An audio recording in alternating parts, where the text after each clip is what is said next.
Bonjour à tous et bienvenue dans cette nouvelle formation, donc Cisco ICDN1 CCENT.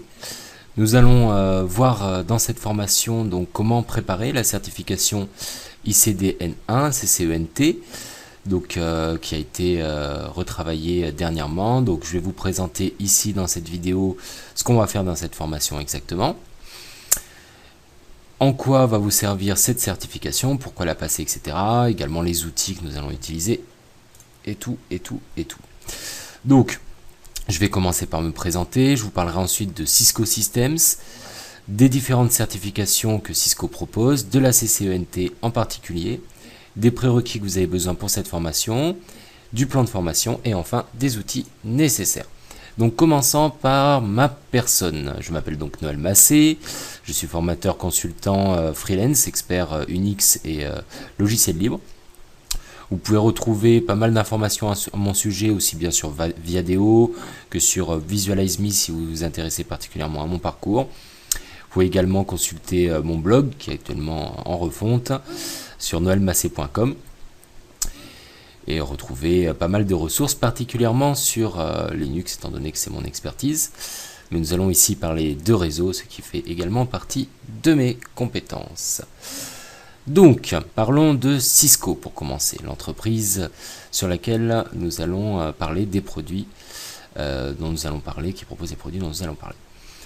Donc, c'est une entreprise qui a été créée en 1984 et qui n'a pas créé les premiers éléments réseau, mais qui a en revanche créé le tout premier routeur multi-protocole, ce qui lui a permis de devenir très rapidement leader sur le marché des réseaux.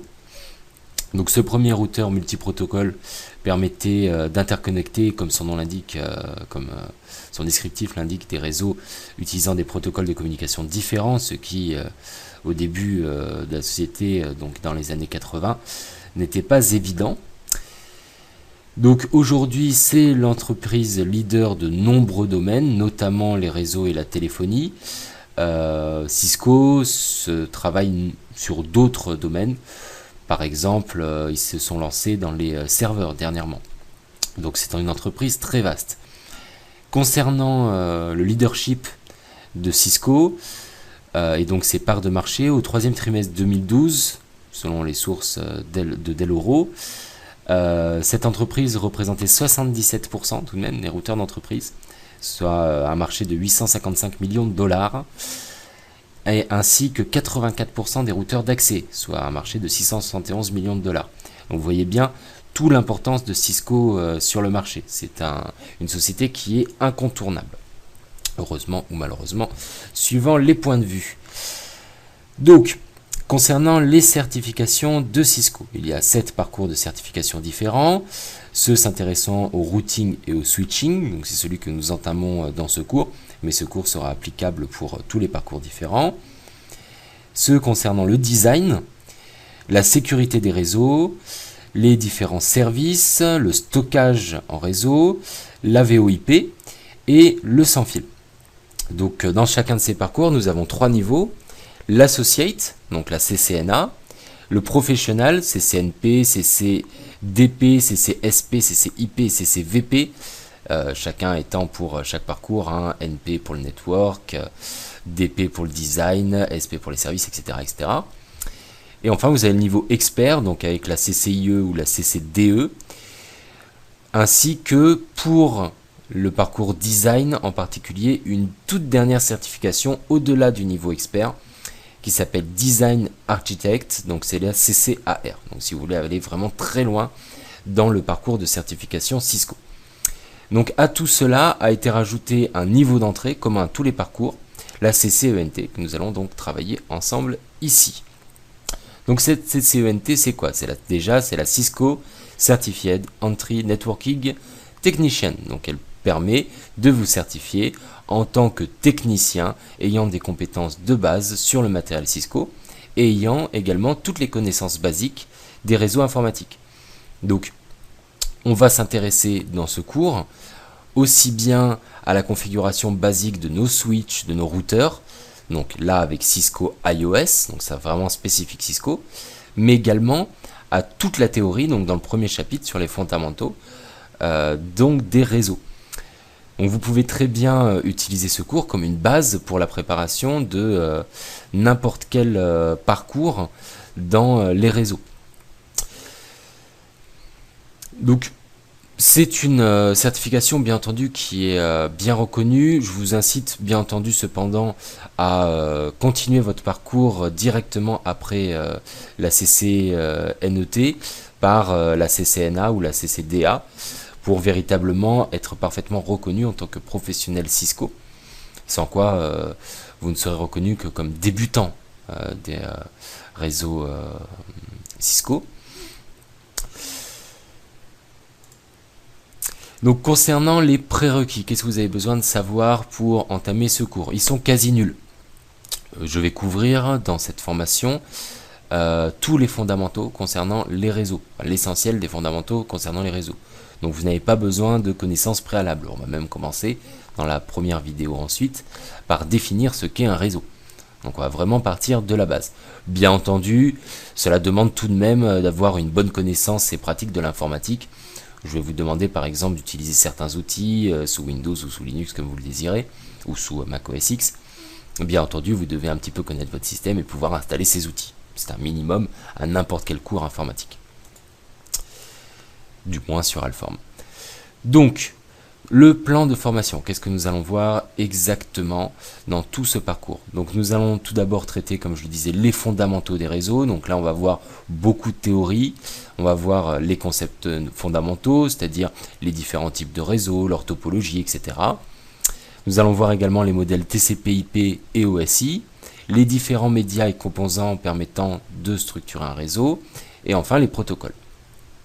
Ensuite, nous passerons plus à des sujets plus liés à Cisco eux-mêmes, qui est le switching. Donc là, on commencera bien entendu par la théorie du switching, les différents concepts, le design, etc.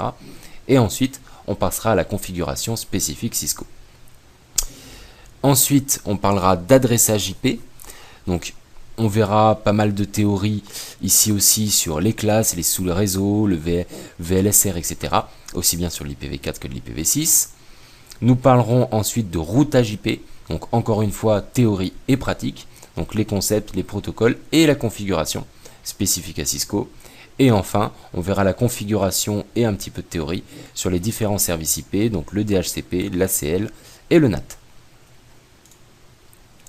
Ensuite, les outils dont vous aurez besoin pour préparer ce cours. Donc vous avez beaucoup de solutions à votre disposition pour faire du Cisco. Malheureusement, aucune n'est accessible facilement. La première, ça sera de créer votre propre laboratoire. Donc le défaut de cette solution, c'est que cela va vous demander pas mal d'argent tout de même. Il vous faudra au minimum 3 routeurs et 3 switches. Cependant, bien entendu, l'avantage principal, c'est que vous êtes directement face au matériel. Donc vous aurez directement une expérience du matériel et non pas seulement une expérience théorique et software. Autre désavantage de cette solution, bien entendu, la consommation électrique. Et le bruit également. Donc, autre solution, ça va être de louer un rack distant. Donc, vous avez beaucoup de solutions sur Internet que vous pourrez trouver. Je vous en indique une qui vous permet d'accéder à un rack gratuit. Cependant, la configuration ne sera pas persistante. Donc là aussi, des avantages. Deux autres solutions, ça sera d'utiliser des simulateurs réseau. Donc le premier, c'est GNS3, celui que je vous recommande. C'est un simulateur réseau extrêmement complet, libre et gratuit. Donc véritablement, vous pouvez faire énormément de choses avec. Il se base sur beaucoup d'outils qu'il va interconnecter, notamment VirtualBox pour virtualiser des hôtes réseau, Dianogen et Dynamips donc pour virtualiser iOS. Donc là, ce n'est pas une émulation de routeur, c'est véritablement une virtualisation de routeur. Donc on a notre image d'iOS qu'on va pouvoir lancer sur un routeur virtuel. Le gros désavantage de cette solution, c'est que vous aurez besoin d'avoir une image d'iOS et même plusieurs images d'iOS pour les différents types de routeurs. Donc iOS, c'est le système d'exploitation des routeurs et switches Cisco. Le problème, c'est que bien entendu, iOS est propriétaire, donc payant et non libre. ce qui va donc poser un petit problème pour le récupérer. Vous aurez donc besoin soit d'avoir du matériel à votre disposition, ce qui nous ramène à la première solution, soit de contacter directement Cisco, et je ne suis pas certain qu'ils répondent à votre demande. Mais c'est cependant la solution que j'utiliserai le plus souvent pour faire les démonstrations. C'est le plus visuel pour nous, ce sera la meilleure solution pour notre cours. Ensuite, vous avez Cisco Packet Tracer. Donc là, c'est une très bonne solution qui émule iOS. Donc c'est un logiciel qui a été créé par Cisco pour la Cisco Networking Academy. Donc problème ici aussi, son utilisation est restreinte aux seuls étudiants des académies officielles Cisco. Donc les deux dernières solutions, celles qui vous permettent d'économiser de l'argent et de lancer ça directement sur votre machine sans avoir besoin de plein de matériel, etc. Il n'y a malheureusement pas de solution simple pour les récupérer facilement donc et légalement. Donc pour les démonstrations, j'utiliserai GNS3. Je vous invite à essayer de récupérer un iOS de manière légale, bien entendu. Dans certaines autres démonstrations, je pourrais utiliser Cisco Packet Tracer dans certains cas particuliers. Bien entendu, vous pouvez parfaitement travailler tout ce cours avec les deux premières solutions. Votre propre lab, donc c'est bien entendu la meilleure solution, mais qui n'est pas très graphique pour des vidéos comme ça sur un ordinateur. Et la deuxième solution, donc le rack distant, ici, ça sera sans doute la plus simple pour vous. Donc nous aurons vu dans cette vidéo une rapide introduction à notre cours, et je vous invite directement à consulter la vidéo suivante pour entrer dans le vif du sujet tous ensemble. A tout de suite.